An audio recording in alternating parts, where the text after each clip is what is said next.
बिस्मिल्लाहिर्रहमानिर्रहीम। अस्सलाम वालेकुम students. Subject theory of automata के साथ हम आज न्यू लेक्चर देखेंगे।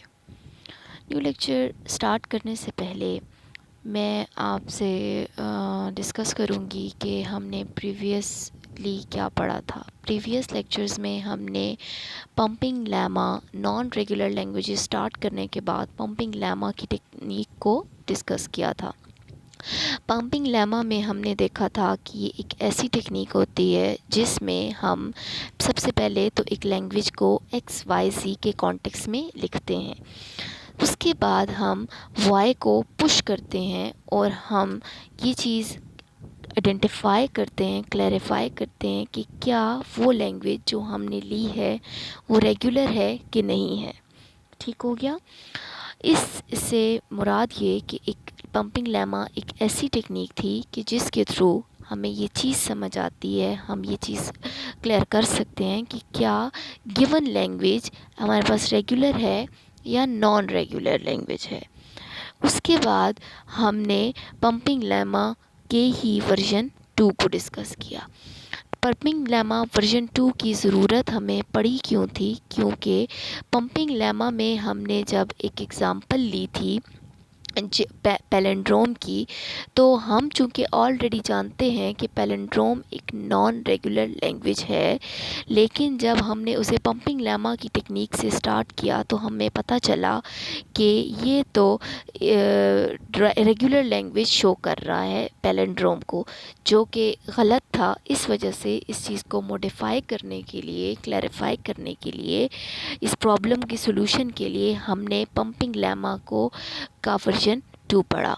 वर्जन 2 के अंदर हमारे पास जो खासियत थी वो ये थी कि हमने x और y की लेंथ को less than number of states और m के से लेस रखा था। ठीक है।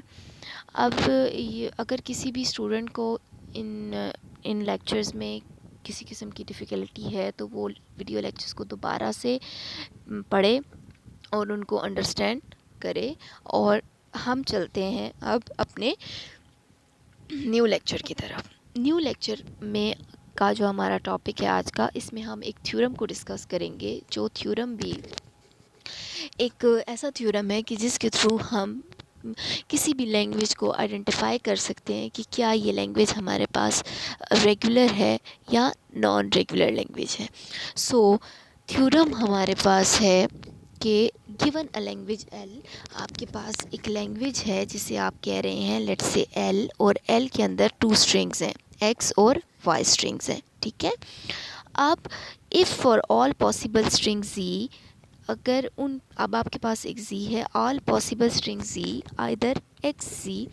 अब ये जो जी स्ट्रिंग है आपके पास, या तो ये उस लैंग्वेज में एक्स के साथ भी आएगा और वाई के साथ भी आएगा, अदरवाइज़ ये ना एक्स के साथ आएगा ना वाई के साथ आएगा। ये चीज़ यहाँ पे क्लियर हो गई। उसके बाद उसी लैंग्वेज को हम डिवाइड कर लेंगे डिफरेंट पॉसिबल सेपरेट क्लासेस में।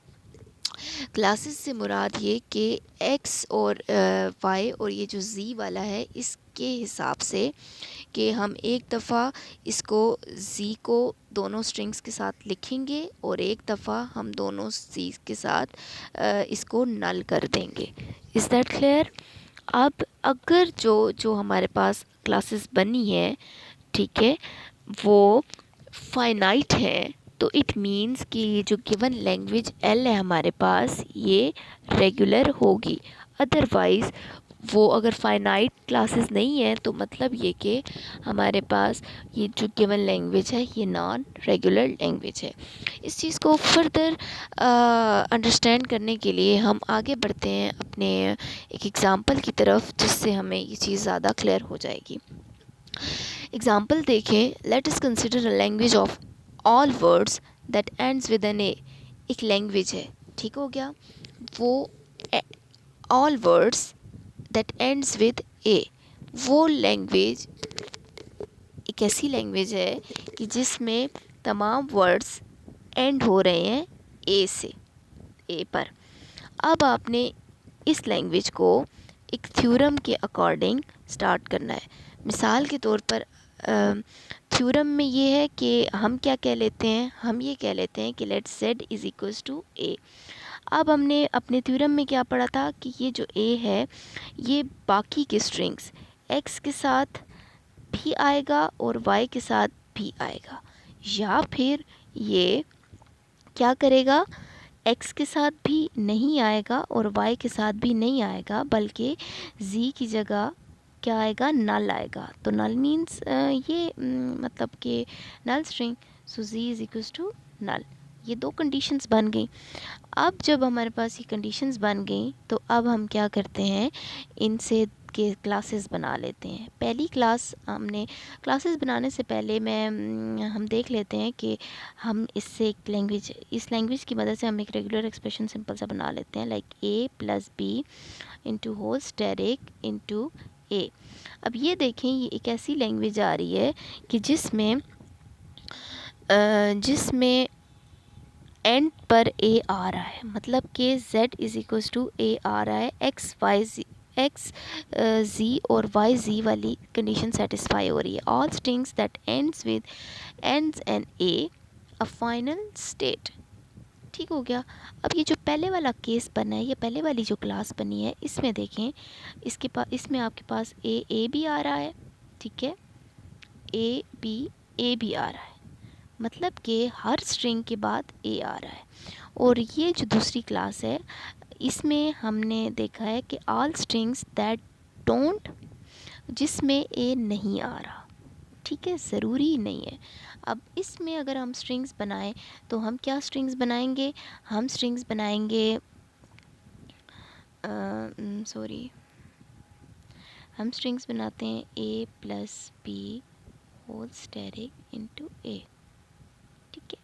इसमें हम स्ट्रिंग बनाते हैं, ए बना लेते हैं, ठीक है, इसमें हम बी बना लेते हैं, बी ए बना लेते हैं, ज़रूरी नहीं है, ठीक है, इसमें ए आ रहा है, इसमें ए नहीं आ रहा, या हम यहाँ से बी ले लेते हैं, ठीक है। सो ये चीज़ क्या प्रूव हो रही है कि एंड पर इसमें सिंपल ए भी आ रहा है, दैट द स्टार्ट स्टेट, ठीक है। तो इस चीज़ से हम क्या साबित कर रहे हैं कि ये लैंग्वेज हमारे पास, इसमें दो केसेस बने हैं, दो क्लासेस बनी है। इट मीन्स दैट कि this is a regular language. इसी तरह से आगे बढ़ते हैं, एक और एग्जांपल लेते हैं। उस एग्जांपल में भी आपके पास a language of all strings that contains double A. अब ये जो डबल ए है, इस डबल ए को भी आपने कंसिडर करना है कि डबल ए आपके पास किसकी इक्वल है, जी की इक्वल है, जी की इक्वल है, या फिर डबल ए आपके पास लेमडा के इक्वल है। सो एक दफ़ा आप लेमडा के साथ लिखेंगे और एक दफ़ा आप लेमडा के बगैर लिखेंगे। ये देखें, सबसे पहला इसमें से कौन कौन से केसेस बनाए हैं। पहला केस हम कहते हैं कि स्ट्रिंग्स विदाउट डबल ए, जिसमें डबल ए किसके बराबर है, लाइक जी किसके बराबर है, डबल ए कहें या आप इसको मेरे मुताबिक जी कह लें, ठीक है। इसमें जी लेमडा है, सो जी अगर लेमडा है तो हमारे पास सिर्फ ए बनता है, ठीक हो गया। सॉरी, अगर जी हमारे पास विद डबल ए नहीं है, सो एंड विद ए, तो ये सिर्फ ए आ जाएगा। उसके बाद दूसरा स्ट्रिंग है दैट जिसमें डबल ए नहीं है लेकिन एंड विद बी आ रहा है, या तो बी आ रहा है या फिर लेमडा आ रहा है, ना मतलब ना ए आ रहा है ना बी आ रहा है। ये पॉसिबल कंडीशंस हैं। और उसके बाद एक और है, उसमें डबल ए भी हमारे पास आ रहा है, मतलब डबल ए भी आ रहा है, बी ए बी आ रहा है, ए बी ए बी आ रहा है, मतलब कुछ भी, लेकिन उसमें डबल ए की पॉसिबिलिटी इम्पॉर्टेंट है।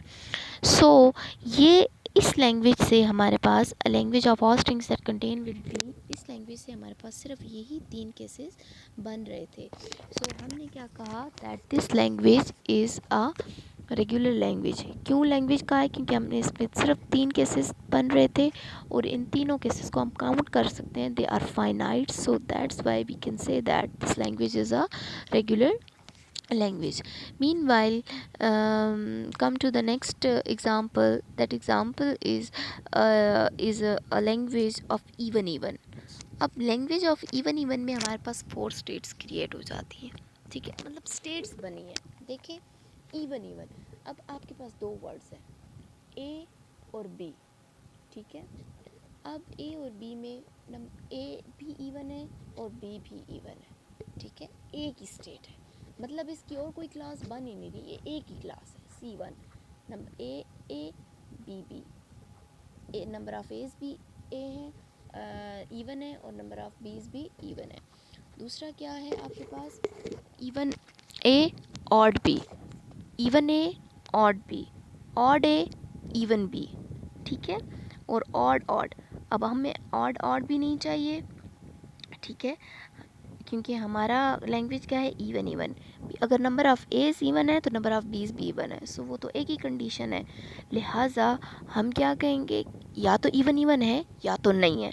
अगर नहीं है तो वो ज़ीरो है, तो zero is also a even number, मतलब null is also even number. So we will say that, क्योंकि null string is also a part of. अब देखिए यहाँ पे इन्होंने लास्ट लाइन लिखी है ना कि एक्स जेड है। अब एक्स जेड में क्या है कि ए इवन, बी इवन, ए भी होगा बी भी होगा, मतलब कि एक्स जी भी होगा और वाई जी भी होगा, या फिर क्या होगा, नॉट होगा, मतलब कि लेमडा होगा। सो इट मीन्स कि ये इवन ही है। इवन ऑड वाला सीन ही नहीं है, ऑड इवन वाला भी सीन नहीं है, ऑड वाला भी सीन नहीं है। सो ये तीन लैंग्वेजेस हमारे पास कट जाएंगी और हमारे पास सिर्फ एक ये इवन बच जाएगा। सो हम क्या कहेंगे, that the language of even is a regular language. So ये चीज़ भी 15 थ्योरम ने प्रूव कर दी कि हमारे पास ये तमाम लैंग्वेजेस इवन लैंग्वेजेस थी। अब न्यू लेक्चर में, नेक्स्ट लेक्चर में हम देखेंगे और डिफरेंट इसी थ्योरम 15 की फर्दर एग्जांपल्स देखेंगे, जिनमें हम कुछ लैंग्वेजेस को उठाएंगे और हम उन लैंग्वेजेस को प्रूव करेंगे और हमें पता चलेगा कि ये लैंग्वेज नॉन रेगुलर लैंग्वेजेस हैं, इंशाल्लाह ज़रूर। और इस लेक्चर में किसी को कोई भी मसला, कोई भी परेशानी, तो बच्चे प्लीज़ डू टेल मी, और कोई भी इशू हो तो आप ज़रूर बता सकते हैं। आई होप आपको समझ आ गया होगा। इंशाल्लाह मिलते हैं नेक्स्ट लेक्चर में। Thank you so much. अल्लाह हाफिज़।